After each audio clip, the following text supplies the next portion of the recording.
오늘은 성공을 위해 눈을 밝히자 이런 제목으로 같이 은혜를 받고자 합니다. 할렐루야. 오늘도 하나님께서 큰 은혜 주실 줄 믿습니다. 사람은 누구나 다 성공하고 싶잖아요. 실패하고 싶은 사람은 한 사람도 없을 거예요. 근데 실제 성공하는 사람보다는 인생 실패하는 사람이 더 많다고 그래요. 뭐든지 그 원인이 있잖아요.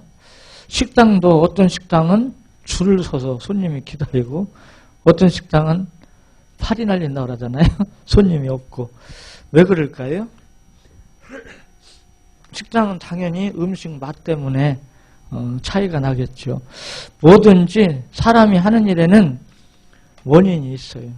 그 원인을 잘 찾아서 고칠 걸 빨리 고치고 괜히 쓸데없이 고집피지 말고 빨리 고칠 건 고치고 우리가 성공적인 삶을 살아갈 수 있도록 만들어 가야 되거든요. 그걸 보고 경영이라고 해요. 경영. 우리는 경영하고 사업만 경영이 아니라 우리 인생도 경영을 잘 해야 된다는 거죠. 인생이란 말은 사람이 이 세상에 살아가는 걸 인생이라고 그러잖아요. 경영은 인간의 수요 충족을 위하여 형성되고 유지되는 제도를 말한다고 말해요. 그러니까 우리는 소크라테스가 뭐라고 그랬어요? 너 자신 하려고 그랬잖아요. 우리는 나를 좀 먼저 알아야 돼. 나를. 할렐루야. 근데 제가 이제 성경을 연구하면서 깨달은 것 중에 또 하나가요. 율법주의 신앙을 가지면 나는 못 보고 다른 사람만 자꾸 보는 거예요. 그리고 다른 사람만 정죄하고 다른 사람 이렇게 판단하고 비판하고. 근데 복음적인 신앙을 가지면 내가 보여요. 내가. 할렐루야. 누가 보여요? 내가 보여. 아, 내가 이렇구나. 왜요? 예수님을 모시면서 삶의 주인을 모시면서 하나님의 말씀을 거울로 나를 자꾸 살피는 거예요. 그러니까 사도 바울이 다메섹성에서 예수님 만나기 전에는 율법적인 신앙을 가졌어요. 그때는 자기가 하나님을 잘 섬기는 것처럼 생각했는데 오히려 예수 믿는 사람들 잡아다가 옥에 가두고 핍박하는데 앞장섰었단 말이에요. 근데 다메섹에 또 예수 믿는 사람들 잡으러 가다가 빛 가운데 예수님 만났잖아요. 사도행전 9장에서. 예수님 만나고 나니까 자기가 보이는 거예요. 자기가 얼마나 죄인인가. 그래서 자신을 뭐라 그랬어요? 죄인 중에 괴수라고 하고 자기를.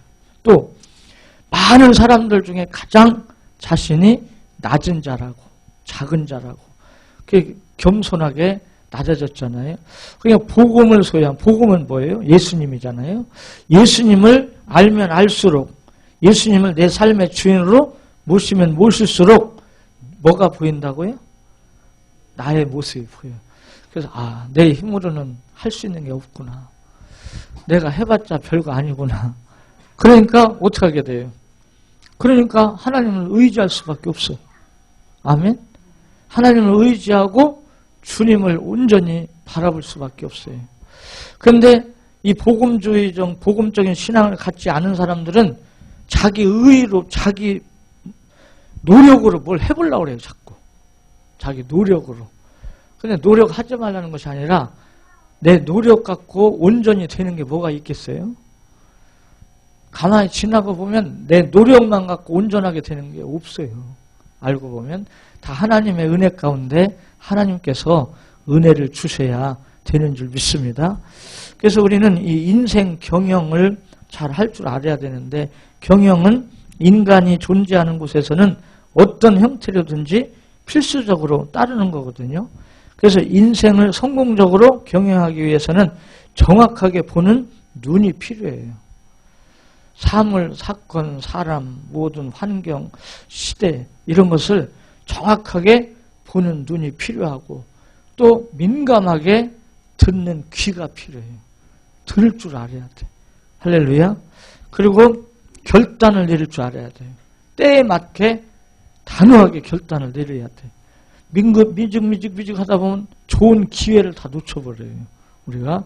그래서 오늘 이 세 가지 보는 눈, 듣는 귀, 결단 이 세 가지를 좀 같이 깨달아 보려고 합니다. 오늘 본문 창세기 39장에 누가 나오죠? 요셉에 대한 말씀은 너무너무 많이 들어서 다 알잖아요. 우리는 요셉을 생각하면서 첫째는 꿈을 가져야겠다. 아멘. 요셉은 자다가 꾸는 꿈을 통해서도 하나님의 뜻을 발견했어요. 그래갖고 마음에 자기 삶의 인생의 꿈을 갖게 됐어요. 그래서 우리 그리스도인들은 반드시 뭐가 있어야 된다? 소원이 있어야 돼요. 시편 107편 30절 하나님은 우리를 소원의 항구로 인도하신다. 그러니까 소원이 없으면 하나님께서도 나를 인도할 수 있어요, 없어요? 하나님은 나를 보고 오른쪽으로 와라 그랬는데 나는 왼쪽으로 가고 자꾸 그러잖아요. 안 맞는 거예요, 하나님하고. 그러니까 내가 소원을 품으면 하나님은 나를 소원이 이루어지도록 인도하신다는 거죠. 근데 소원을 품을 때 생각해야 될 것이 있어요. 뭐예요? 빌립보서 2장 13절 하나님의 뜻과 맞는 소원을 품어야 돼. 아멘. 하나님의 뜻과 맞는 소원. 내 욕심만, 내 욕망만 채우려는 소원은 안 돼요. 하나님의 뜻과 맞는 소원. 빌립보서 2장 13절 하나님은 하나님의 뜻을 이루기 위해서 우리에게 뭘 주신다? 소원을 주신다. 그리고 시편 21편 2절, 시편 20편 4절, 시편 21편 2절에 보니까 이런 소원을 품고 기도하면 들어주시고요. 시편 37편 5절 6절에 보니까 하나님을 기쁘시게 하는 사람의 소원을 하나님께서 이루어주신대. 할렐루야. 그러니까 우리는 꿈에도 소원은 저희 어릴 때는 그 노래를 아주 많이 불러서 꿈에도 소원은 통일이라고 통일이라는 노래를 많이 불렀잖아요. 하여간 이제 2013년도에는요 꼭 여러분 인생 각본을 쓰세요. 꼭. 이 말은 계획을 세우라 그 말이에요. 삶의 계획을 세워요. 우리 교회도 2013년 계획이 있죠? 무슨 운동? 119 전도운동, 111 감사운동.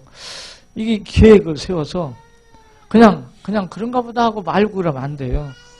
계획을 구체적으로 세워서 꼭 그걸 이룰 수 있도록 해야 돼. 그냥 계획만 세워놓고 안 하면 돼요, 안 돼요? 소용이 없지. 계획 세워놔만 하나. 계획을 세웠으면 반드시 그걸 성취할 수 있도록 노력을 해야 돼. 이루어질 수 있도록. 그 노력을 할 때 하나님의 역사를 체험하는 거예요. 아멘. 노력 안 하고 있으면 하나님의 역사를 어떻게 체험을 해요?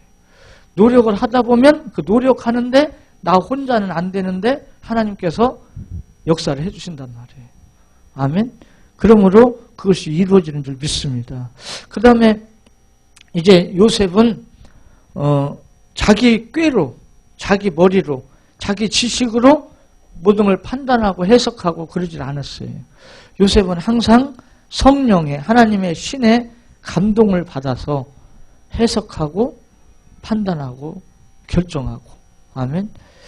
창세기 41장 14절부터 한번 보세요. 14절부터 보면 창세기 41장 14절에 보면 이에 바로가 사람을 보내어 요셉을 부르매 그들이 급히 그를 옥에서 내놓은지라 요셉이 곧 수염을 깎고 그의 옷을 갈아입고 바로가 누구예요?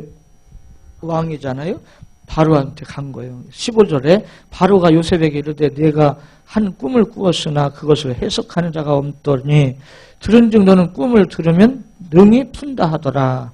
16절 요셉이 바로에게 대답하여 이르되 내가 아니라 하나님께서 바로에게 편안한 대답을 하시리이다. 누가 대답해 준다는 거예요? 네, 이게 참 겸손한 거예요. 내가 했더니 됐어. 이게 아니라 하나님이 해주셨어. 아멘. 하나님께서 인도해 주시고 하나님께서 이루어 주시고 하나님께서 해주셨어. 이렇게 겸손함이 있어요. 요셉은. 할렐루야. 그러니까 바로 왕이 요셉을 보고 딱 느꼈어요. 바로 왕의 꿈을 다 해석해 놓으니까 창세기 41장 38절 39절에 보면 창세기 41장 38절 39절 같이 볼까요? 바로가 그의 신하들에게 이르되 이와 같이 하나님의 영에 감동된 사람을 우리가 어찌 찾을 수 있으리요 하고 요셉에게 이르되 하나님이 이 모든 것을 네게 보이셨으니 너와 같이 명철하고 지혜 있는 자가 없도다. 너는 내 집을 다스리라. 내 백성이 다 내 명령에 복종하리니 내가 너보다 높은 것은 내 왕자뿐이니라. 바로가 또 요셉에게 이르되 내가 너를 애굽 온 땅의 총리가 되게 하노라 하고 자기의 인장 반지를 빼어 요셉의 손에 끼우고 그에게 세마포옷을 입히고 금사슬을 목에 걸고 자기에게 있는 버금 수레에 그를 태우매 무리가 그의 앞에서 소리 지르기를 엎드리라 하더라. 아멘. 그러니까 벌써 하나님도 믿지도 않는 바로왕이 요셉을 딱 보고 알았어요. 아, 이 요셉은 하나님이 함께하는 사람이구나. 아멘. 하나님의 영이 역사하는구나. 할렐루야. 오늘 우리도 이게 필요한 것 같아요. 그래서 요셉을 보면 여러 가지 말할 수 있지만 첫째는 꿈이 있었다. 그 다음에 늘 하나님을 의지하고 겸손했다는 거예요. 자기가 했다가 아니라 하나님이 해주신다. 그리고 하나님의 영에 감동을 받는 사람이다. 이 말을 신약에서는 성령 충만이라고 그래요. 아멘. 우리는 성령 충만은 성령의 지배받는 삶을 말하는 겁니다. 우리가 성령의 지배받기 위해서 성령을 지속적으로 받아야 돼요. 성령 받는 방법 4가지. 첫째, 짝짝 나와야지. 오늘은 자꾸 질문을 제가 많이 하네요. 사도행전 2장 38절 회개생활. 아멘. 사도행전 4장 두 번째, 사도행전 4장 31절 기도생활. 세 번째, 사도행전 5장 32절 순종. 하나님께 순종할 때. 네 번째, 사도행전 10장 44절 말씀 들을 때. 이 4가지만 기억하셔도 돼요. 이 4가지만 잘 알고 있어도 머리 좋은 사람이에요. 할렐루야. 그러니까 우리가 생활 속에서 늘 회개하고 기도하고 또 뭐였죠? 네, 순종, 하나님 말씀에 순종하고 그리고 말씀 자꾸 사모해서 듣고 그러면은 성령을 지속해서 받아요. 성령을 지속해서 받으면 성령의 감동이 와요. 아멘. 그래서 영감을 갖고 생활을 해요. 제가 충주에 있을 때요, 정말 동네 사람들까지도 미쳤다고 그렇게 미쳤다 소리를 들은, 근데 이분은 진짜 제가 봐도요, 온전히 예수님께 미쳤어요. 딴 생각 하지를 않아요, 양반은. 오직 예수요. 오직 예수. 그리고 집, 교회, 이거밖에 몰라요. 다른 건 관심도 없어. 그리고 이제 장사도 하고 일도 하고 해요. 근데 돈 벌려고 하잖아요. 그 돈 왜 벌려고 하냐 말이에요. 돈 벌으면 다 봐도 교회. 그냥 하나님 일 위해서 써요. 자기를 위해서 쓰는 게 아니라. 근데 이분이요, 시간만 있으면 늘 기도를 해. 어떤 때는 혼자 숭을 그러니까 딴 사람들부터는 저 미쳤나 그래요. 그러니까 늘 기도를 해요. 그런데 이분이요, 영감이 있어요. 뭐가 있어요? 영감. 근데 그 남편이요, 목수인데 처음에는 이 부인을 막 때려갖고 쫓아냈거든요. 근데 제가 가서 같이 기도하면서 그게 해결이 돼서 집에 들어갔는데, 어쨌든 그 남편은 김일래 집사 부인 말을 우습게 들어버려요. 듣지도 않아. 그래 무시해버려요. 그냥. 니까 이렇게 뭐 한다고 막 이러는 거예요. 그런데요, 저는 확실히 그분을 보면서 또 깨달았어요. 이분은 어떤 사람이요? 남편은 비록 자기를 갖다 우습게 보고 막 무시하고 그러지만 이분은 어떤 사람이에요? 기도의 사람이에요. 그러다 보니까 성령의 감동을 받아. 무슨 일이 벌어지냐면요, 남편이 목수니까 일을 하고 나면 어떤 때는 돈을 잘 받기도 하지만 어떤 때는 못 받을 때가 있고, 자꾸 돈 받을 돈이 공산에서 늦어져 갖고 늦게 받을 때도 그렇잖아요. 근데 우리 김일려 집사님이 남편이 일하고 오면 딱 맞춰. 당신 어느 현장에서 일한 거 그 돈 못 받아. 그러면 못 받아 진짜. 그러니까 그 돈 못 받아 그러면 이게 뭐 재수 없는 소리 한다고 막 뭐라고 하지만 진짜 못 받아요. 그리고 또 기도하고 당신 어느 현장에서 일한 거 몇 월 며칠 날 받아. 그럼 진짜 그냥 꼭 받는 거예요. 처음에는 무시했는데 갈수록 이게 착착 맞추니까 아유 두려움이 생기는 거예요. 이게 우습게 봤더니 그게 아니네. 무슨 말인지 알겠네. 이게 우습게 볼 게 아니네. 겉으로는 이제 막 니까지 어쩌고 해도 속으로는 부인이 하는 말을 이게 마음에 담는 거예요. 이제. 그러면서 결국은 부인을 귀하게 여기게 되더라고요. 할렐루야. 그래서 저도 그 가정을 보면서 역시 성령의 사람은 말릴 사람이 없어. 아멘. 막을 사람이 없어. 그래서 우리도 요셉처럼 하나님의 영의 감동을 받을 수 있는 성령의 사람이 되어야 될 줄 믿습니다. 그래서 우리는 이제 성공적인 삶을 살기 위해서는 이런 요셉 같은 삶의 자세를 가지고 먼저 눈이 열려야 돼요. 정확한 눈을 소유해야 돼요. 골로새서 4장 12절 한번 보실까요? 성경 골로새서 4장 12절 골로새서 4장 12절 같이 읽을까요? 그리스도 예수의 증인 너희에게 온 에바브라가 너희에게 문안하느니라. 그가 항상 너희를 위하여 애써 기도하여 너희로 하나님의 모든 뜻 가운데 완전하고 확신 있게 서기를 구하나니. 예, 에바브라가 기도를 하는데 너에게 무슨 기도 내용이 뭐예요? 하나님의 뜻 가운데서 어떻게 서기를 완전하고 확신 있게 서기를 구한다. 우리 그리스도인들은요, 내 인생, 내 삶에 대해서 확신이 있어야 돼요. 아멘? 내가 하는 일에 대해서, 내 사역에 대해서, 내 삶에 대해서 확신이 있어야 돼요. 그리고 하나님 뜻 안에서 완전하기를 우리는 기도하고, 그러면은 하나님께서 역사하실 줄 믿습니다. 어느 책에서 봤어요. 한 사람이 그 금맥이 있다는 그 광산을 하나 샀어. 산을 좀 돈을 많이 주고. 왜? 그 속에 금이 있으니까. 샀어요. 사가지고 금맥을 찾아서 이제 파들어 가는 거예요. 광산을. 파들어 가는데 아무만 파도 없어요. 그러다가 이제 중단한 거예요. 없다, 여기. 산 잘못 샀다. 돈만 많이 손해봤지. 그리고 포기를 하고 그 광산을 팔았어요. 딴 사람이 샀어. 사가지고 파던 데를 한치 딱 파고 들어갔는데 금맥이 딱 나오는 거예요.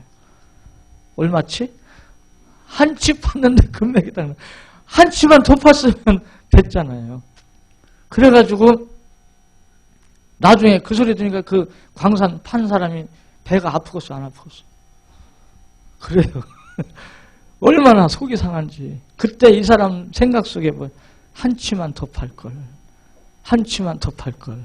이게 막 그냥 껄껄하면 소용없어요. 우리는 할 때 잘해야 될 줄 믿습니다. 그러고서는 보험회사, 보험 설계사로 들어갔는데 늘 그 사람 생각 속에 뭐만 더? 한치만 더. 고객을 만날 때도 끈질기게 달라드는 거예요. 한치만 더, 한치만 더. 그래가지고 보험 설계사에서도 거기서도 1등을 했다고 그래요. 그 생각 하나 때문에 한치만 더. 좀 하다 포기하는 게 아니라 한치만 더, 한치만 더. 그러니까 우리가 내가 하는 일에 대한 확신이 없으면 흔들리거든요. 내 삶에 대한 확신이 없으면 흔들린단 말이에요. 그래서 우리 예수 믿는 사람들은 하나님의 뜻을 알고 그 뜻과 맞는 꿈을 가지고 확실하게 서서 확신을 가지고 인내하면서 꾸준히 준비하고 나아가면 반드시 문이 열릴 때가 와요. 할렐루야. 축복의 문이 열릴 때가 올 줄 믿습니다. 그래서 우리는 정확한 눈을 소유해야 되는데 거기 프린트 한번 보세요. 중간에 경영관리의 기본적인 것을 파악하는 눈이 있어야 합니다.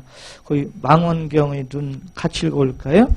망원경의 눈 멀리 미래를 봄과 함께 넓고 포괄적으로 관찰하는 눈을 가져야 합니다. 미래를 보는 눈과 전체를 관찰하는 눈이 없으면 균형을 유지할 수 없고 전진을 할 수 없게 됩니다. 동시에 현미경의 눈을 지참해야 합니다. 세밀하고 깊이 있게 실태를 관찰해야 한다는 말입니다. 예, 망원경은 멀리 본단 말이에요. 우리는 앞으로 5년 후, 10년 후, 20년 후를 보고 살아야 돼요. 할렐루야. 눈앞에만 보지 말고 앞으로 5년 후에는 우리 교회가 어떻게 될 거다. 부흥될 거다. 그때는 어떤 사역을 하고 5년 후에 나는 또 어떤 사역을 어떻게 하고 어떤 인생을 살고 10년 후에는 또 어떻게 하고 막 이것을 설계해야 돼요. 할렐루야. 계획을 세워. 그러면서 또 1년 1년 한 달 한 달 한 주 한 주를 세밀하게 현미경 세밀하게 살피면서 계획을 잘 세워가지고 하나하나 이루어가는 거예요. 할렐루야. 그래서 우리는 두 눈을 가져야 돼요. 원눈, 원눈. 망원경 같은 눈, 현미경 같은 눈. 할렐루야. 이 두 눈을 가지고 내 인생을 쫙 설계를 해라. 아멘. 설계를 해놓고 하나하나 갖춰 나가는 거예요. 이루어가는 거예요. 그럼 반드시 역사가 일어날 줄 믿습니다. 발전과 균형이 제대로 이루어진다 할지라도 때에 따라서 어느 구석이 병들거나 썩어져 들어간다면 머지않아 경영은 침몰하게 된다고 말해요. 그래서 성공적인 경영 관리는 전체와 부분을 정확하게 파악하는 것이 중요하단 말이죠. 이제 우리도 여러분 이해를 돕기 위해서 제 얘기를 하는 거예요. 남 얘기 어떻게 할 수도 없고 제 얘기를. 저도 이제 앞으로 12년인가 있으면 이제 또 은퇴를 해야 돼요. 그럼 저도 그때를 놓고 지금도 기도합니다, 사실. 그러면서 그 전에 또 우리 교회에서 제 목표, 저 나름대로 이제 우리 교회를 몇 명까지는 부흥시켜야 된다. 저 나름대로 내가 하는 건 아니지만 목표는 있어야 하고 노력은 해야 돼요. 하나님께서 역사해 주셔야죠. 시켜놓고 이제 제 후임으로 오시는 목사님이 마음껏 목회를 잘 할 수 있도록 제가 잘 준비를 해놓고 이제 해드리면 된다. 그런 저 나름대로의 계획이 있어요. 그러면서 이제 나이가 먹어가니까 아직 연세 드신 우리 권사님들 앞에서는 뭐 할 말도 아니지만 나이가 어쨌든 먹어가니까 나이 먹는 분들은 또 건강도 챙겨야 돼요. 뭣도 챙겨요? 건강. 네. 젊었을 때는 저도 40대까지만 해도요. 건강 관심도 없었어요. 건강하니까. 그런데 50 중반 되니까 이빨이 빠지고 이게 뭐가 조금 생기기 시작하는 거예요. 그래서 아하. 그리고 또 50 중반 되니까요. 막 신경 쓰다 보면 여기가 뜨끔뜨끔하니 막 아픈 거 있잖아요. 그걸 보고 뭐라 그래요? 잘 몰라요? 편두통이 생기는 거예요. 막 신경 쓰다 보면. 그래서 이거 조심해야겠구나. 그전에는 이건 뜨끔뜨끔하다 보면 왜 그래? 저는 경험이 없으니까 왜 그런 거예요? 근데 제가 딱 당하고 보니까 이게 이런 거구나. 이게 알게 되는 거죠. 그러니까 나이 먹을수록 인생 경영에 있어서 건강을 챙겨야 되고. 그렇죠? 또 나이 먹을수록 누가 필요해? 친구가 필요해요. 마음을 터놓고 대화할 수 있는 친구가 있어야 돼. 나이 먹었고 혼자 외롭게 가만히 있고 그러면 그렇게 되겠어요. 만나서 밥도 같이 먹고 같이 대화 나누고 이렇게 할 수 있는 친구가 있어야지. 할렐루야. 그리고 또 뭐니 해도 또 돈도 조금은 있어야 돼. 돈에 욕심은 없지만 그래도 살아가는 데는 돈이라는 게 이게 필요하거든요. 그러니까 그런 것들을 지금부터 이제 계획을 세워서 차분하게 이렇게 기도하면서 하나님의 허락하에 준비를 해나가는 거죠. 그게 나쁜 게 아니란 말이에요. 그게 꼭 필요하단 말이에요. 그래서 여러분도 앞으로 10년 후, 20년 후, 30년 후 계획을 딱 세워서 저도 그렇고 준비를 해야 될 줄 믿습니다. 그래서 저는 은퇴 후에 후배 목사님들을 도울 준비를 하고 있어요. 물질로 돕는다는 것이 아니라 사역을 도와주려고. 할렐루야. 목회 사역을 도와주려고 저 나름대로 준비를 하고 있어요. 그러다 보니까 막 기쁜 거 있잖아요. 어떤 때는 막 흥분이 돼. 나도 은퇴 후에 정말 할 일이 있구나. 아멘. 그러니까 얼마나 또 기대가 되고요. 그래서 이건 제 자랑하려고 하는 뜻이 아니고 우리 동신교회 모든 성도님들은 이렇게 인생 경영에 뭘 하라? 계획을 세우라고. 무슨 눈? 망원경 같은 눈과 현미경 같은 눈을 가지고 구체적으로 계획을 세우라 그 말입니다. 그럼 하나님께서 역사해 주실 줄 믿습니다. 그리고 또 우리는 마음의 눈이 열려야 돼요. 에베소서 1장 17절 19절 거기 프린트해 있죠. 같이 읽습니다. 시작. 우리 주 예수 그리스도의 하나님 영광의 아버지께서 지혜와 계시의 영을 너에게 주사 하나님을 알게 하시고 너희 마음의 눈을 밝히사 그의 부르심의 소망이 무엇이며 성도 안에서 그 기업의 영광의 풍성함이 무엇이며 그의 힘의 위력으로 역사하심을 따라 믿는 우리에게 베푸신 능력이 지극히 크시니 어떠한 것을 너희로 알게 하시기를 구하노라. 예. 성경 그 잠언 14장 8절에 보면요.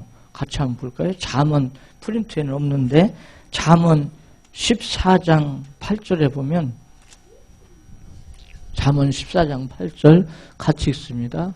슬기로운 자의 지혜는 자기의 길을 아는 것이라도 미련한 자의 어리석음은 속이는 것이니라. 네. 슬기로운 사람은요. 자기의 길을 안다는 거예요. 내 인생 길을 알고 있다는 거예요. 나는 어떻게 앞으로 살아갈 것이다. 이것을 알고 간다는 거예요. 그럼 미련한 사람은 속는 거예요. 맨날 자기가 스스로 자기 인생을 속이면서 남이 속였다고 그러죠.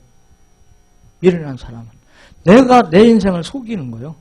계획 없이 주먹구구식으로 규모 없이 그냥 사는 사람은 자기 인생 스스로 속고 있는 거예요. 그러면서 그런 사람들은 뭐라고 그래요? 다른 사람이 나를 속였다고 그래요. 그건 아니고 내가 스스로 내 인생을 속이며 미련스럽게 사는 거예요. 그러나 슬기로운 사람은 내 인생 길을 알아. 꿈을 갖고 그 길을 따라 준비하고 간단 말이에요.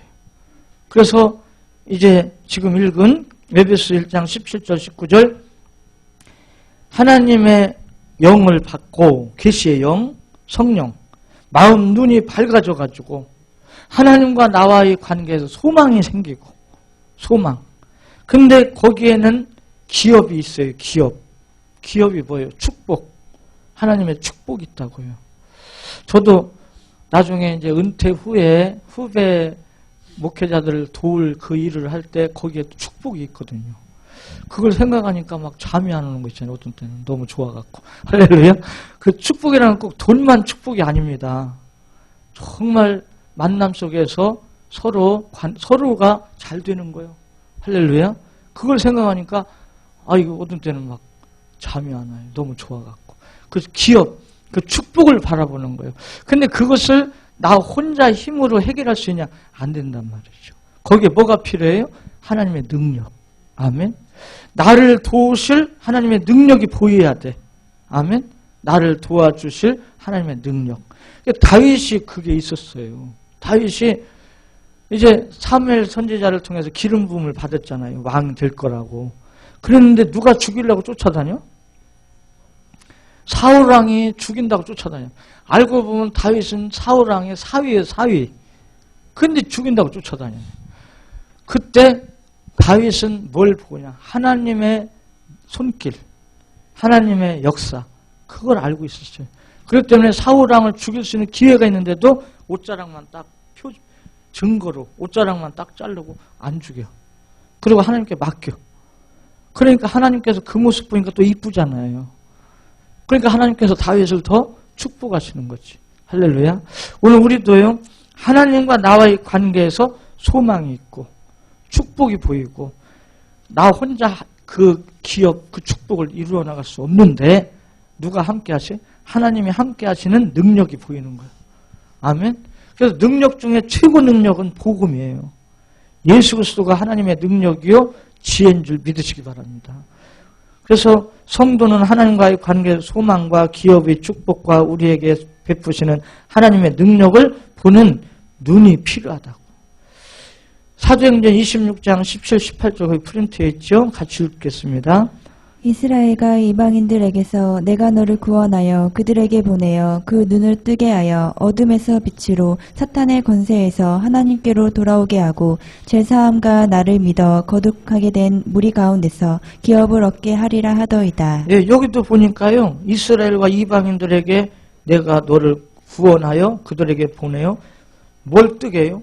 눈을 뜨게 한다. 눈을 떴다는 말은 뭐예요? 어두움과 빛을 보는 눈이 열려야 돼. 어두움에 잡히지 않고 빛 가운데로. 우리의 생명의 빛은 누구시죠? 예수님. 아멘. 그래서 사탄의 권세에서 하나님께로 돌아와 죄사함 받고 거룩한 생활을 통해서 기업의 축복을 받아요. 아멘. 이 눈이 우리에게 열리게 된 줄 믿습니다. 구원받은 성도는 마음의 눈을 뜨고 빛 가운데서 거룩한 생활을 하며 기업의 축복을, 기업을 얻는 축복된 생활이 이루어져야 된다는 거죠.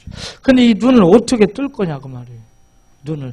오늘 집에 가서 안약 사다 막 넣으면 그렇게 뜨는 것이 아니라 라오디게아 교회는 계시록 3장의 마지막 교회 하나님께서 그랬어요. 안약을 사서 눈에 발라 눈을 보게 하라고. 오늘 약국 가서 안약 사다 발라라 그런 뜻보다도 성경에서 말씀한 비유로 우리 영적 눈을 뜨는 안약은 하나님 말씀이에요. 아멘. 그 시편 19편 7절 8절이 그 답입니다. 우리 눈을 뜨는 방법. 시편 19편 7절 8절 같이 읽어요. 여호와의 율법은 완전하여 영혼을 소성시키며 여호와의 증거는 확실하여 우둔한 자를 지혜롭게 하며 여호와의 교훈은 정직하여 마음을 기쁘게 하고 여호와의 계명은 순결하여 눈을 밝게 하시도다. 예. 또 잠언 29장 13절 여호와께서는 그들이 눈에 빛을 주시다. 여러분 우리 눈에 빛이 있어야 된다는 거예요. 할렐루야. 그러니까 눈의 빛은 뭐예요? 예수 그리스도가 빛이고 또 성경에 보면 시편 119편에 보면요. 이 성경 하나님의 말씀이 우리 인생의 빛이라는 거예요. 그러니까 우리 눈의 말씀을 이 눈으로 세상 것만 보지 말고 말씀을 좀 보라고. 할렐루야. 말씀을 자꾸 읽고 듣고 그리고 예수님을 바라봐. 뭘로? 마음 눈으로. 숙제 다 하셨어요? 숙제. 이적지 안 하신 분들 이번 주 중으로 다 하셔요. 히브리서 12장 2절 3절 다 외우시라고. 아멘. 우리 동신께 숙제예요. 히브리서 12장 2절 3절 같이 읽어요. 시작. 믿음의 주요 또 온전하게 하신 예수를 바라보자. 그는 그 앞에 있는 기쁨을 위하여 십자가를 참으사 부끄러움을 개의치 아니하시더니 하나님 보좌 우편에 앉으셨느니라. 너희가 피곤하여 낙심하지 않기 위하여 죄인들이 이같이 자기에게 거역한 일을 참으신 일을 생각하라. 예. 믿음의 주고 우리를 온전케 하시는 이 예수님을 어떻게 하라? 바라보란 말이에요. 자꾸 세상 것 바라보지 말고 주님 바라보라고. 그래서 우리 눈에 빛이 있으라는 말은 예수님 바라보라는 거예요. 말씀 보라는 거예요. 아멘. 그러면은 눈이 더 밝아져요. 시편 13편 3절 같이 읽어요. 여호와 내 하나님이여 나를 생각하사 응답하시고 나의 눈을 밝히소서. 두렵건대 내가 사망의 잠을 잘까 하오며. 예, 우리가 사망의 잠을 자면 안 된단 말이에요. 그래서 우리는 늘 깨어서 육신 잠 자지 말란 말이 아니라 영적으로 깨어서 빛 가운데 우리 축복을 바라보고 언약 잡고 내 인생 각본을 계획을 세워서 하나씩 하나씩 이루어 가는 거예요. 할렐루야. 그럼 반드시 거기에는 하나님의 역사가 일어나요. 증거가 나타날 줄 믿습니다. 그래서 그 종합해서 내용을 보니까 여호와의 율법, 여호와의 증거, 여호와의 교훈은 하나님의 말씀이거든요. 하나님의 말씀을 통해서 영혼이 소성함을 받고 거룩하게 되고 마음이 기쁘게 돼요. 그러면서 여호와의 계명은 뭐냐? 사랑입니다. 사랑. 할렐루야. 사랑 방법 중에 최고의 사랑이 뭐라고 했어요? 사랑은 여러 가지가 있어. 방법. 허물을 덮어주는 것도 사랑하는 거고 다른 어려운 사람 구제하고 이것도 사랑하는 거고 근데 진짜 우리 눈이 밝아지는 사랑이 하나가 있어요. 베드로전서 4장 7절 8절. 그래서 우리가 우리 교회에서 금년에 시작한 운동이에요. 이 운동 잘 하시면 눈 떠진다니까요. 무슨 운동? 네. 왜 대답을 어째 현찮게 하네. 안 하려고 그러는 것 같아. 무슨 운동이야? 119 전도 운동이. 베드로전서 4장 7절 8절에 보니까 같이 읽어요. 시작.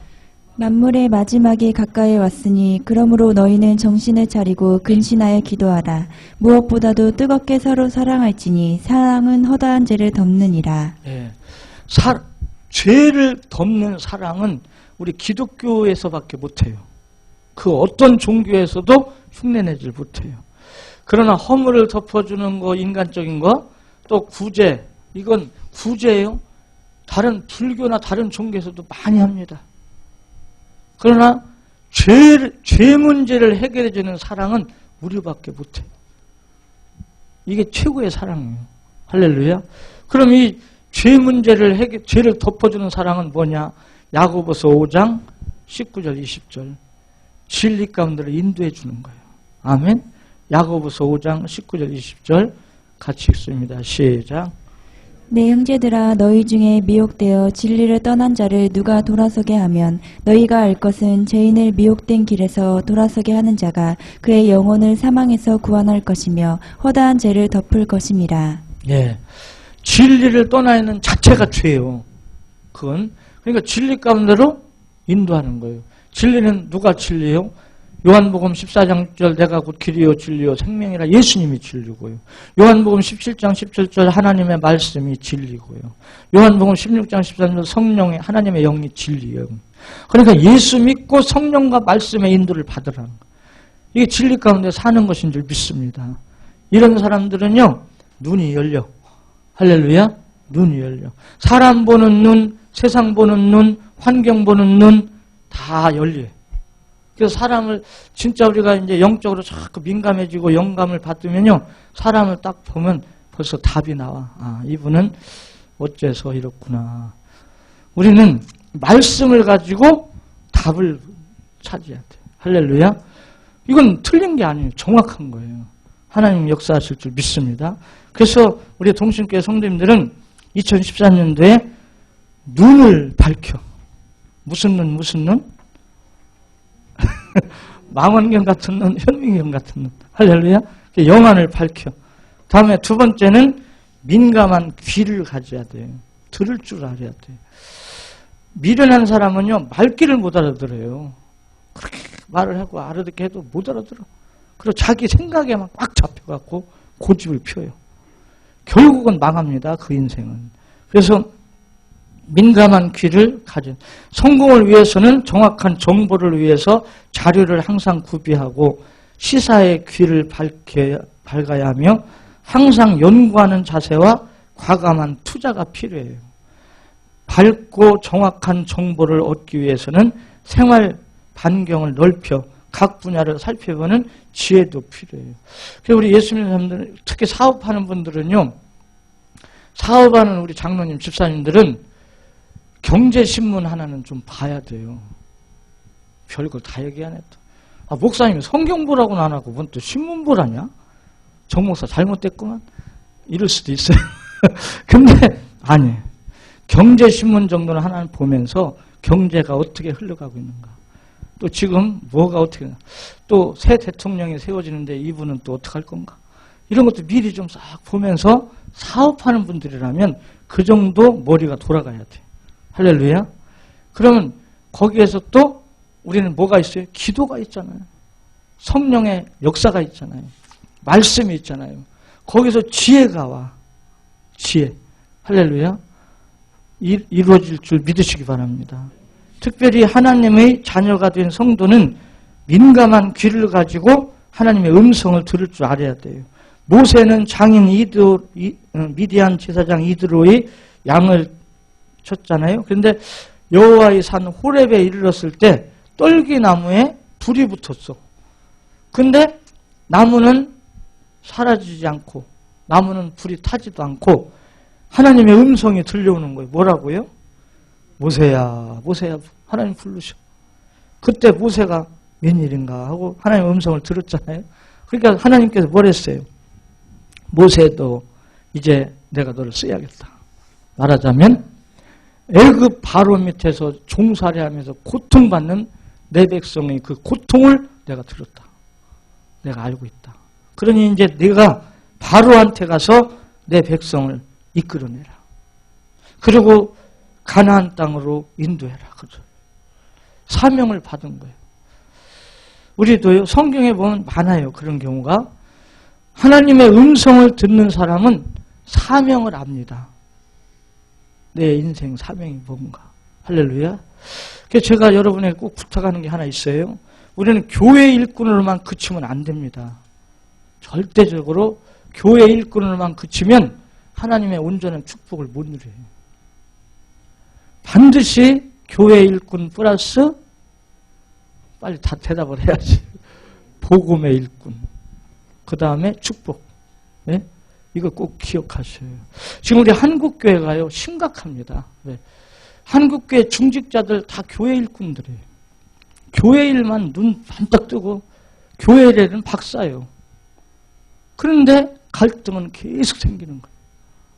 고통이 생기고 생활이 축복도 없어요. 왜요? 자기 의의를 세우거든 자꾸. 나도 안다. 이렇게 해라 저렇게 해라 다. 그래서 교회 일꾼이 나쁘다는 뜻이 아니에요. 제 말은 교회 일꾼은 기본이고 훈련입니다. 훈련. 그래서 교회 일꾼에서 복음의 일꾼으로 들어가야 돼요. 아멘. 그래서 우리 교회 중직자들은 특히 교회 일꾼은 초신자한테 주고 복음의 일꾼 돼야 됩니다. 새신자들한테 교회 일 맡기고 복음의 일꾼 돼야 돼요. 아멘. 제가 집회 다니다 보면요 교회 일 중직자들 묵은 닭들이 다 하고 있어요. 새 닭들은 왔다가 조금 있다가 그냥 나가버려요. 할 게 없거든. 무슨 말인지 알아요? 이건 아니거든요.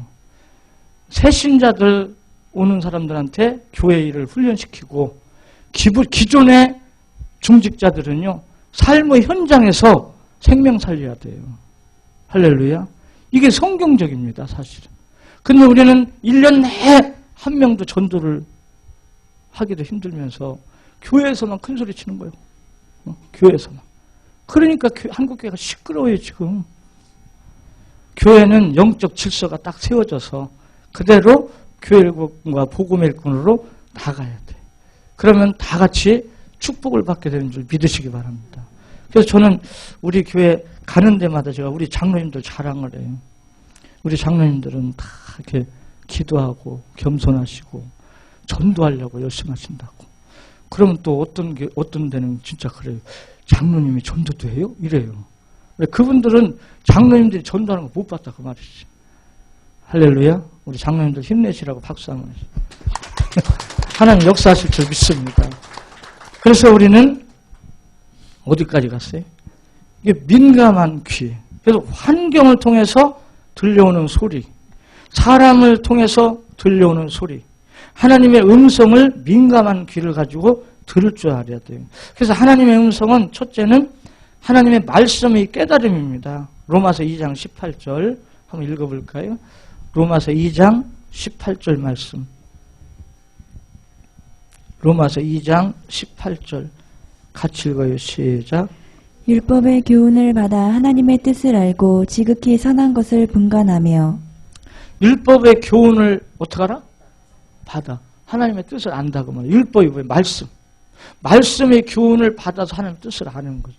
두 번째는요. 양심의 소리가 하나님의 음성으로 들으면 돼요. 로마서 9장 1절 2절 내 양심이 성령 안에 있다고 그랬고 사도 바울도 사도행전 24장 16절 한번 볼까요? 사도행전 24장 16절 같이 읽습니다. 시작. 사도행전 24장 16절 이것으로 말미암아 나도 하나님과 사람에 대하여 항상 양심에 거리낌이 없기를 힘쓰나이다. 예, 하나님과 사람 앞에서 양심에 거리낌이 없기를 힘쓰나이다. 사도 바울의 신앙생활 모습이에요. 이게 하나님의 양심을 통해서 들려오는 소리, 하나님의 음성이란 말이에요. 아멘. 셋째는 기도 중에 마음의 생각에 하나님께서는 하나님의 뜻을 넣어주셔요. 빌립보서 4장 6절 7절 아무것도 염려하지 말고 기도와 간구로 감사함으로 하나님께 아뢰라. 그러면 하나님의 평강이 너희 마음의 생각을 지켜준다. 마음의 기도 중에 마음의 생각에다가 하나님 뜻을 딱 주셔. 할렐루야. 그래서 우리는 이런 이제 때에 따라서는 주위 사람들의 소리 또 환경 이런 걸 통해서 하나님의 뜻을 발견하고 하나님의 음성을 우리가 듣는 거예요. 정확한 정보를 탐지하지 못한 정탐꾼 12명 중에 10명의 정탐꾼과 이스라엘의 결과는 어땠어요? 민수기 14장 30절에 보니까 정확하게 깨닫지 못한 사람들 때문에 이스라엘 백성들이요 광야에서 다 죽어요. 민수기 14장 30절 같이 읽어볼까요? 여분네의 아들 갈렙과 눈의 아들 여호수아 외에는 내가 맹세하여 너에게 살게 하리라 한 땅에 결코 들어가지 못하리라. 예. 언약 붙잡은 여호수아 갈렙만 가나안 땅에 들어가고 언약 없이 환경 모르고 부정적으로 보고한 10명 정탐꾼과 그 10명의 정탐꾼을 따르는 사람들 다 광야에서 다 죽어요. 가나안 땅에 들어가지 못하고. 오늘도 우리도 자칫하면 이 꼴 된다니까요. 우리는 정신 바짝 차리고 하나님의 말씀을 붙잡고 아멘. 하나님의 약속된 언약의 복을 누려야 될 줄 믿습니다. 그래서 여러분 꼭 기억해 두세요. 히브리서 8장 9절 10절 꼭 기억을 해 두시라고. 우리는 언약 백성이 돼야 될 줄 믿습니다. 히브리서 8장 9절 10절 한번 읽어볼까요? 히브리서 8장 9절 10절 같이 읽습니다. 시작. 또 주께서 이르시기를 이 언약은 내가 그들의 열조의 손을 잡고 애굽 땅에서 인도하여 내던 날에 그들과 맺은 언약과 같이 아니하도다. 그들은 내 언약 안에 머물러 있지 아니하므로 내가 그들을 돌보지 아니하였노라. 또 주께서 이르시되 그날 후에 내가 이스라엘 집과 맺을 언약은 이것이니 내 법을 그들의 생각에 두고 그들의 마음에 이것을 기록하리라. 나는 그들에게 하나님이 되고 그들은 내게 백성이 되리라. 예, 9절 하반절에 보면 그들은 내 언약 안에 머물러 있지 아니하므로 내가 그들을 돌보지 않는다는 거예요. 오늘날도 마찬가지예요. 교회만 왔다 갔다 교회만 다니고 교회 일꾼만 되고 언약 없으면 하나님 안 돌보신다는 거예요. 그러니까 갈등 생기죠. 내가 교회 다니면서 이렇게 주의를 했는데 왜 안 되냐고요. 안 되게 돼 있잖아요. 근데 언약 백성은 하나님께서 돌보신다는 거예요. 언약이 뭐예요? 10절에 하나님의 말씀이 그 생각에 있어야 된다는 거예요. 아멘. 생각이 뭐예요? 마음판에 새겨서 말씀이 생활이 돼야 된다는 거예요. 그러면 하나님께서는 그 사람을 돌보시고 언약의 축복을 신명기 29장 9절 형통의 복을 누린다. 오늘 낮에 11시 예배 때 봤지만 한번 더 볼까요? 신명기 29장 9절 외워두시라고. 신명기 29장 9절 같이 읽습니다. 시작. 그런즉 너희는 이 언약의 말씀을 지켜 행하라. 그래야면 너희가 하는 모든 일이 형통하리라. 예, 이 언약에 있으면 하는 일이 다 형통하게 된다는 거예요. 교회 다니면서 망하는 이유가 여기 있어요. 그러니까 예수 믿는데 안 되더라. 아니에요. 절대 안 될 리가 없어요. 반드시 됩니다. 근데 안 된 것은 그 생활 속에 말씀이 없는 거예요, 지금. 교회만 다니면서 교회 일에만 그냥 바빴지 생활에 언약이 안 이루어진 거예요. 그렇다고 교회 일 안 해도 된다 그런 말이 아니에요. 교회 일은 기본입니다. 우리가 당연한 것이고 의무고 할렐루야. 여기서 멈춰 있으면 안 된단 말이에요. 군인이 이제 군대 가면 처음에 뭐예요? 훈련 받아요. 근데 훈련소에만 계속 앉아 있으면 돼요, 안 돼요? 왜 대답도 안 해요? 훈련 끝났으면 자대 배치돼갖고 군인으로서의 사명을 감당해야지 맨날 훈련소만 있으면 안 되잖아요. 우리가 교회 일꾼은 훈련소예요. 그 자리만. 그러면 이제 그리스도인으로서 교회 일꾼, 교회 일하면서 깨닫고 무장했으면 삶의 현장에서 그리스도를 나타내야 돼. 그게 복음의 일꾼인 줄 믿습니다. 그럴 때 축복이 오는데 100배의 복이 온다고 성경에 약속하고 있잖아요. 아멘. 세 번째 마지막으로 이제 때에 따라 과감한 결단이 필요해요. 저는 제 주위의 사람들께 보면서 결단력이 약해갖고 인생 피지 않는 사람들 많이 봐요. 그렇다고 뭐라고 할 수도 없고. 이거 왜 이렇게 결단을 못하나 모르겠어요. 우리는 에스더가 민족을 살리기 위해서 죽음을 각오하고 결심하고 왕 앞에 가서 민족을 살렸잖아요. 여러분 예수님께서 그랬잖아요. 주를 위해 죽고자 하면 어떡하고? 산다. 스스로 살려고 꿰쓰면 죽는다는 거예요. 우리는 어차피 하나님 자녀 됐으니까 하나님 자녀답게 결단을 할 줄 알아야 돼요. 아멘. 다니엘은 사자굴 속에 들어갈 것을 알고도 결심하고 그때 이제 왕의 조서가 내렸는데도 거기 따르지 않았어요. 우상의 점을 먹지 않았어요. 그러니까 사자굴 들어갔는데 죽었어요, 살았어요? 하나님께서 지키시잖아요. 할렐루야. 다니엘 친구 사드락 메삭 아벳느고 7배나 뜨거운 풀 속에 들어갈 거 뻔히 알아요. 그렇지만 하나님을 의지하고 믿었는데 불 속에 들어갔는데 죽지 않았잖아요. 머리털 하나도 걸리지 않고 하나님께서 지키시잖아요. 죽을 각오 결단한 거예요. 본문에 소개된 요셉도 하나님께서 함께 하심으로 형통한 삶을 살았는데 임마누엘의 축복을 누리는 생활 속에서도 위기가 있단 말이에요. 요셉한테는 어떤 위기가 닥쳐왔어요? 그 집의 주인이 누구요? 요셉이 종살이하던 집주인이 누구예요? 보디발의 누가 유혹했어요? 보디발의 부인이 유혹을 했는데 이때 만약에 요셉이 그 유혹에 넘어갔으면요 인생 끝났습니다. 근데 결단 내린 거예요. 우에 옷까지 막 벗어 던지고 근데 억울하게 누명 쓰고 감옥 들어가. 우리가 언약 잡고 하나님 뜻을 따라 사는데도 때로는 위기가 와요. 그런 유혹이 오고 그럴 때 우리는 또 분별을 해갖고 과감하게 자를 거 자르고 결단을 내려야 돼. 그래서 하나님의 뜻을 이루어가야 될 줄 믿습니다. 단호한 결단으로 유혹의 위기를 물리치고 하나님의 축복을 받잖아요. 이미 확보되어 있는 것을 잘 요리하는 결단도 필요해요. 이미 확보됐단 말은 지금 만나는 사람, 가지고 있는 자본, 주어진 환경, 또 이런 우리 주위에 현재 있는 거, 내가 가지고 있는 거, 이것을 믿고 기도하면서 성경대로 잘 요리를 하는 건 뭐예요? 잘 활용하란 말이에요. 잘 활용해서 축복의 길을 열고 나가야 돼요. 그러니까 성경에 사람을 얻기 위해서는 뭐 할 줄 알아라? 선물할 줄 알아라. 그런 게 요리요. 그래서 내 주위에 있는 현재 내 주위에 있는 사람, 환경, 재능, 물질 이런 걸 잘 파악을 해갖고 내가 성공의 길을 가는데 도움이 되도록 이걸 요리, 이걸 경영이라고 해요. 그래서 내 인생 경영을 내가 할 줄 알아야 된단 말이에요. 오늘 기독교인들이 실패하는 원인이 이런 걸 잘 몰라요. 무조건 교회만 다니고 믿습니다만 하고 앉아있으면 되는 줄 알아요. 어떻게 됩니까? 그건 아니거든요. 정말 우리가 이런 메시지를 같이 깨닫고 있다는 자체도 축복이에요. 저는 그렇게 봐요. 그래서 어떻게 하다 여러분 우리 동신교회로 오셨습니까? 이 축복을 같이 누리니까 얼마나 감사해요. 하나님 역사하실 줄 믿습니다.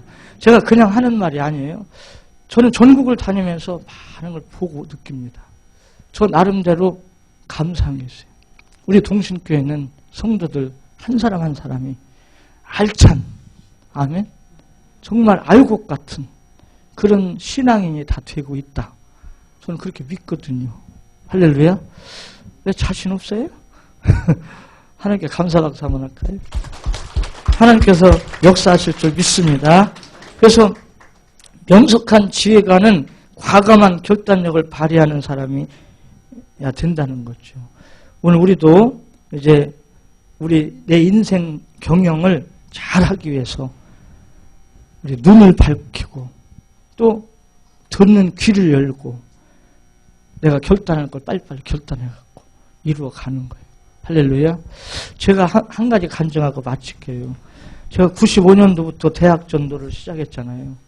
근데 제가 하는 전도는 현장을 딱 사람을 만나면 약속 시간을 꼭 지켜야 돼요.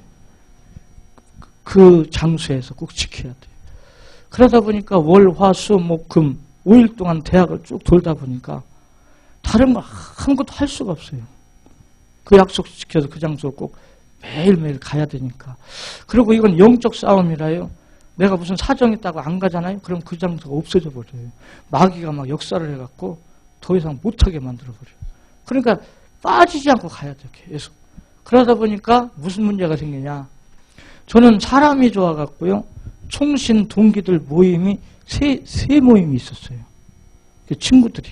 그러니까 우리 교회 무슨 행사하면 목사님들이 많이 왔었어요. 제가 그만큼 그런 모임을 가졌기 때문에. 그런데 그 모임에 갈 수가 없는 거예요. 왜? 선택을 해야 돼요, 이제. 내가 전도 현장을 잡을 거냐? 친구들을 잡을 거냐? 둘 중에. 친구들을 잡자니 여기를 못 가겠고, 여기를 잡자니 여기를 못 가겠고, 선택을 해야 돼. 그때 뭐가 필요해요? 둘 다 잡을 수는 없어요. 과감한 결단이 필요해요. 그래갖고 이 세 모임을 다 탈퇴를 했어요. 95년도에. 그런데 오늘 와서 딱 보면 제가 선택을 잘한 거예요. 할렐루야. 제가 만약에 이쪽 선택을 안 했으면 여러분도 지금 못 만났습니다. 지금쯤 제가 아마 꼴이 우습게 됐을 거예요. 그런데 정말 지나고 보니까 아찔하더라고요. 그때 만약에 친구가 그립다고 친구 쫓아가고 이 전도 현장을 선택을 안 했으면 저는 아마 지금 목회나 제대로 할지도 몰라요. 못했을 것 같아요. 그러니까 그런 때가 있단 말이에요. 내가 과감하게 결단을 내려야 될 때, 그런 때가. 그럴 때 우리는 과감하게 해야 돼요. 그래야 축복의 문이 열린단 말이에요. 할렐루야. 근데 그때 이제 헤어졌던 친구들이 지금 전화 와요. 왜요? 제가 그래도 국민일보에 자꾸 제 얼굴이 나가잖아. 그러니까 다 보고 있어. 알고 있어요. 그래서 지금 전화 왔고 정 목사가 부럽다 그러고 막 그래. 근데 제가 그때 그 결단을 안 했으면 지금 이런 일이 있을 수가 없어요. 제가 자랑이 아니라 깨달은 거예요. 할렐루야. 그래서 우리 통신교회 성도님들도 인생 계획을 쭉 세워서 경영을 해나가면서 때에 따라 결단할 때 결단할 줄 아는 그런 은혜가 있기를 바랍니다. 기도드리겠습니다.